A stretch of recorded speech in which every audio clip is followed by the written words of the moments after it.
Salut à toi et bienvenue dans ce nouvel épisode consacré à un biais cognitif. Ces outils de raisonnement dont notre cerveau dispose nous permettent d'avoir une pensée intuitive plus rapide, ce qui est parfois utile mais souvent source d'erreurs de jugement. Tu trouveras en description et quelque part ici un lien vers la vidéo qui explique tout ça en détail. Pour ce premier épisode, j'ai choisi de parler d'un biais cognitif qui a récemment fait le buzz sur la toile et dans les médias, l'effet Dunning-Kruger.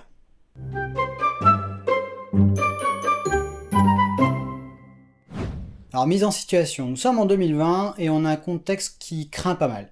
On a une pandémie surprise qui met le système de santé en PLS et fait des milliers de victimes, une recherche scientifique très active mais qui doit résister à la pression de l'urgence pour bien faire son travail, des pouvoirs publics qui doivent malgré tout trouver d'urgence la meilleure stratégie pour limiter la casse à la fois sur le plan de la santé et de l'économie, et enfin des citoyens qui voient leur quotidien bouleversé et cherchent à savoir pourquoi. Jusque-là, ça craint, mais chaque point de vue est rationnel et légitime.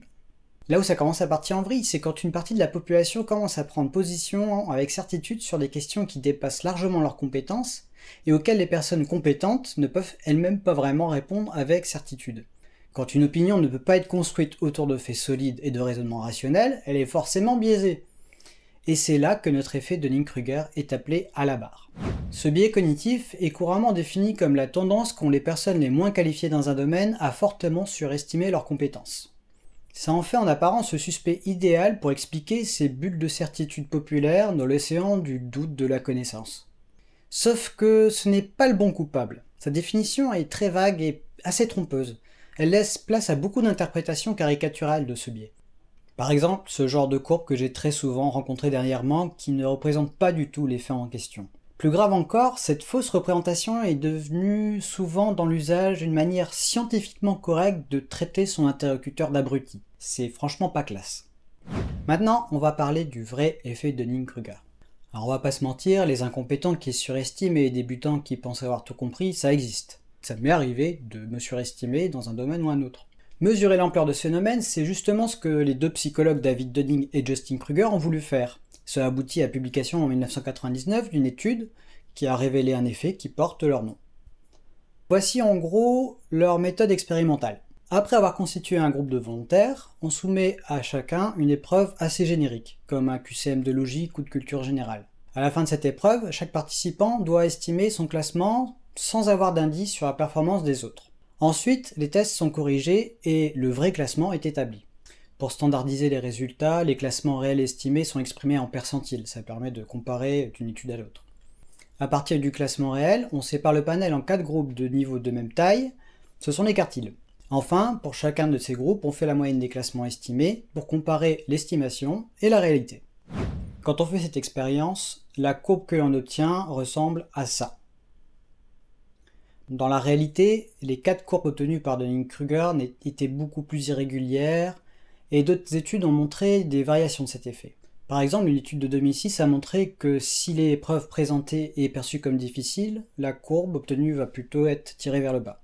Autre exemple, il y a cette courbe qui est issue d'une simulation informatique à partir d'une base de données de 1154 évaluations et auto-évaluations qui avait été réalisée dans un autre contexte. Cette dernière étude, qui date de 2016, a par ailleurs montré, en simulant l'expérience initiale, cette fois avec des données complètement aléatoires, que les résultats obtenus par Dunning et Kruger sont très influencés par le bruit, à cause d'une taille d'échantillon trop faible.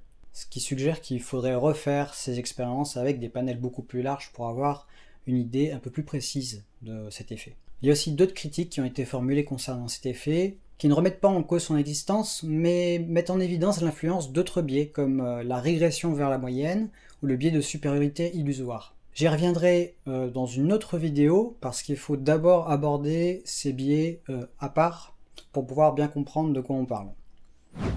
En résumé, ce biais cognitif, tel qu'il a été observé, est beaucoup plus discret et linéaire que les représentations caricaturales que l'on voit souvent. Ce qui me permet de revenir à l'affirmation que j'ai faite au départ. Selon moi, l'effet de Dunning-Kruger n'a pas de grande influence dans la formation de l'opinion publique. Dans un sujet comme l'infectiologie, ça importe peu de penser que 60% de la population est moins compétente que soi, puisqu'il y a peut-être 1 ou 2% de la population qui peut vraiment se dire experte sur le sujet. La deuxième raison, c'est que ce n'est pas parce qu'une personne est convaincue qu'un traitement ou une mesure sanitaire est efficace qu'elle pense tirer cela de sa propre compétence. Le plus souvent, elle construit et justifie son opinion à partir des arguments de personnes qu'elle identifie comme compétentes dans ce domaine. À tort ou à raison d'ailleurs.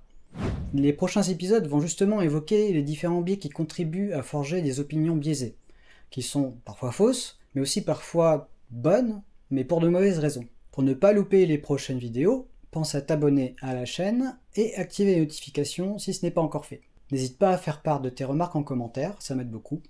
Et enfin, tu peux m'encourager avec juste un petit pouce bleu ou un passage sur Utip ou Tipeee. Sur ce, je te dis à très bientôt, porte-toi bien!